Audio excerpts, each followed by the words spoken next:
description.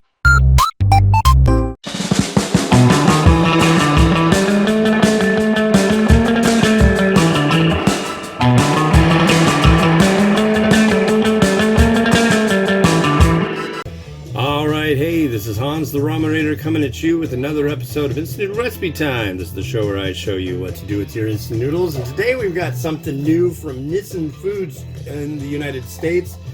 This is their top ramen hot pot fusions Korean spicy beef variety. And this is fascinating to me because not this one in particular, although I think this one's going to be predominantly the one you see around most often because it's Korean spicy, which makes you think, oh, bulldog, or oh, shin. But they've also got a, is it a Japanese, it's either a Japanese miso or a garlic tonkatsu, and that's like, ooh. And they've also got a, the one I really want is their Thai coconut chicken curry. I just sent them a message, and they've been like really kind of a pain in the butt to get a hold of. So I sent them through their portal deal. The response was like, oh, we'll send you a coupon. I'm like, no. Don't you know who I am? R.I.P. Ted Knight. You know who Ted Knight is? Ted Knight was, what's his name? I can't remember what the name of the character was. He was on a show called Too Close for Comfort, but he was in Caddyshack. And he was like the old crotchety guy. You'll eat nothing and you'll have nothing and like it. That guy. That guy. And who's the other guy I think is just like super awesome? Fred Willard. He died too. Exactly enough. Wow. Okay. This goes for 5 minutes. And then let's stand 1 minute. So that's what we're going to do. With room temperature water.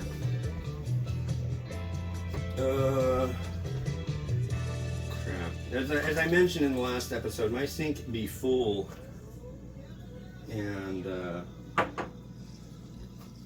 this whole area has become quite wrapped, R-A-P-T, with stuff. But it shall be okay. Let's see. Whoa.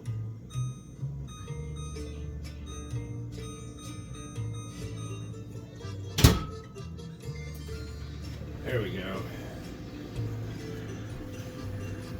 And then this goes in at the end. So yeah, it's Thursday. Gonna go thrift. Woo!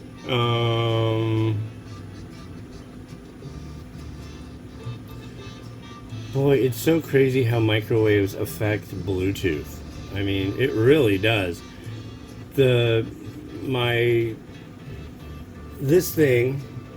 This old phone is what I use to play the licensed music that I use. And it's like right up against the speaker. But now it's on top of it. And it's still glitching. It's messing up the signal between the phone and the speaker. It's crazy. But, you know. Oh, what's going on? Not a lot. That's been a good deal, I think. Seems really stuffy. I don't know what the temperature is in here, but it's warm enough. It probably has to do with the fact that I'm cooking in the kitchen. But we're supposed to have at least yesterday, day before, there was the concept of the possibility of having thunderstorms. It might be kind of humid out there. I don't know. I guess we'll find out. Let's see. need to let it hang for 1 minute, which will happen.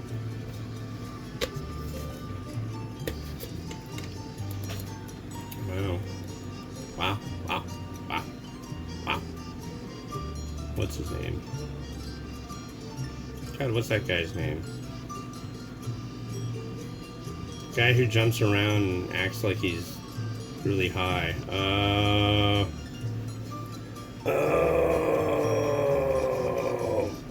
It's the other British guy. It's not Jamie Oliver. It's the other guy. Gordon Ramsay. I don't know about you, but I've always thought that guy just does like a big old rail of coke and then comes out and like, it's like, whoa, dude, take it down 5 notches. It's funny too. I've watched a lot of, and if you haven't, you should check him out. He's funny. This guy named Nigel, and he does this character named Uncle Roger. And Uncle Roger will do all these like picking apart when like people like Gordon Ramsay or Jamie Oliver, or Rachel Ray, these like big names in the food entertainment, you know. And it's like, why are you putting this with this? Nobody'd eat this, you know. Just like, and if you really watch it, it's like, oh wow, think of that, wow. And then you look at what they're cooking and you think, wait a second, that's gonna be nasty. That's not gonna be good. But people eat it up. I think the deal with food entertainment, like Food Network, most people will watch that, but they're not gonna cook it. They're not gonna use any of these recipes. It's like, what percentage of recipes from recipe books get used? I'm gonna go with sub 10%. I'm gonna go with 2%. I would go so far as to say, of not just the recipes, just in total, of recipe books purchased or gifted, I would say roughly, in my guessing, 2 to 5% of those books that are sold, that any of the recipes get used. People just like to look at, oh, that sounds good. Oh, that sounds really good. Oh, that sounds good. I don't know. It just doesn't seem like it could possibly be very high. You almost done over there? Gee whiz. Oh, it's fusing. It's causing its own fusion. It's a hot pot fusion reactor. God, I was watching little videos on Facebook and flipping through them, and I got this one of Mark Zuckerberg, and he's talking about AI, which is cool, and he was like talking about how everything that we've done is like for ease of use in history, like trying to make things easier to do so you can have more time to, like, you know, be creative and do this and do that. I don't see that as really the way it is for a lot of people now, but, you know, whatever. And the funniest one was he's like saying that AI will make it so you can just basically sit on your butt and like make things all day. He was really intense about it. It's like, this utopia you plan on making, you do know that not everybody's a multi-billionaire and has started a huge world phenomenon social media network, right? I know you're detached, but come on, dude. I guess it's for some, not the all. But you know, maybe. That starts sounding like the way it is in Dune, though. In Dune, people became very, very relaxed and allowed AI and thinking machines to do everything.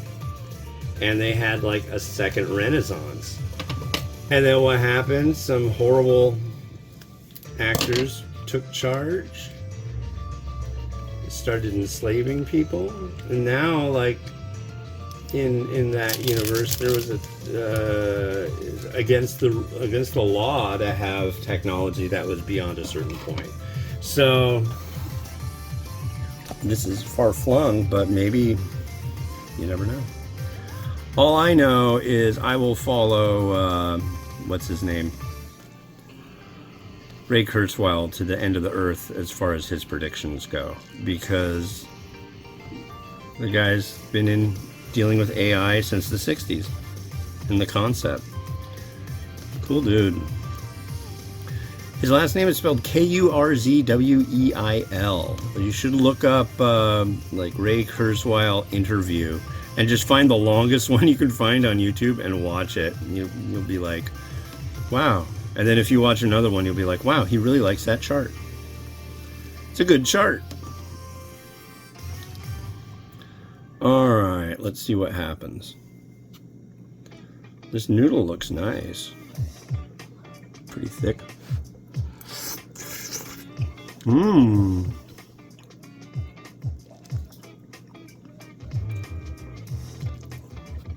Chewy. And now the broth. Let's see what we got here.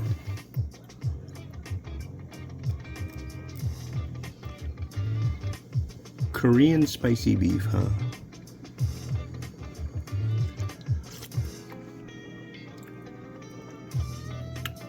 Oh, really bitter back.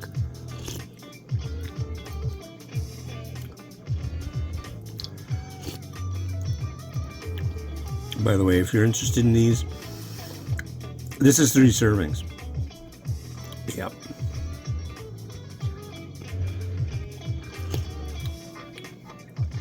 Try that noodle again. Give it another stir. I can see why they would. I mean, the whole thing is like 600. It's like, I did a mukbang yesterday that was like, I want to say like about 600 calories, and I was like, that's all I'm eating today.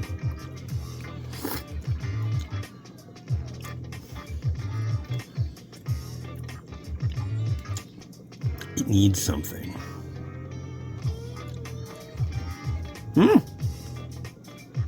That pumped it up a notch. It has chunks of garlic in it, and I'm a fan. I'm a fan. I'm a fan.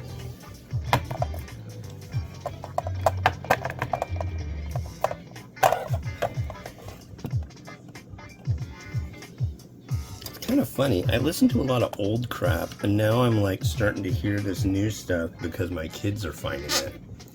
And that's neat. It's like they're finding us music to listen to, whether we like it or not. Generally, it's not bad-ish. Some of it, I don't know, but much of it is alright. Okay, so there's that. Where are we going with this?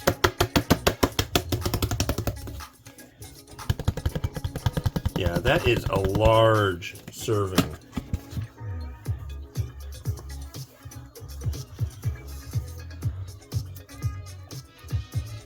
Chinese sauce.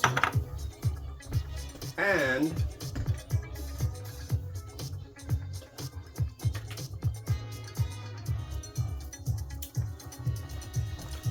a respectable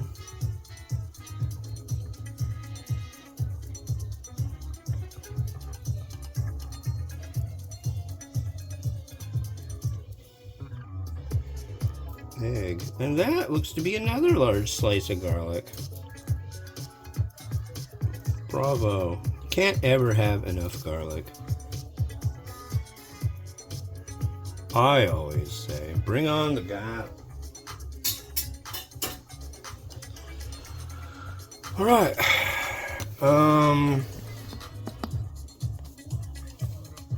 It's interesting, the last one I did was actually from South Korea, and this one is Korean style.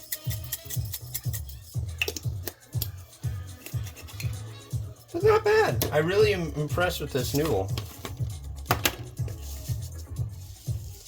And that's usually where a lot of these type of domestic varieties fall short is the noodle, so this is nice. Anyways, Rotato, do your thing.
Well, as I said, I got a ton of dishes to do, so I am going to get on that. Thanks for watching. Yeah, please like, subscribe, and all that good stuff. I usually tell you that at the end, so I don't have to bore you at the beginning. But, yeah, thanks for watching this. Have a good one. Bye-bye.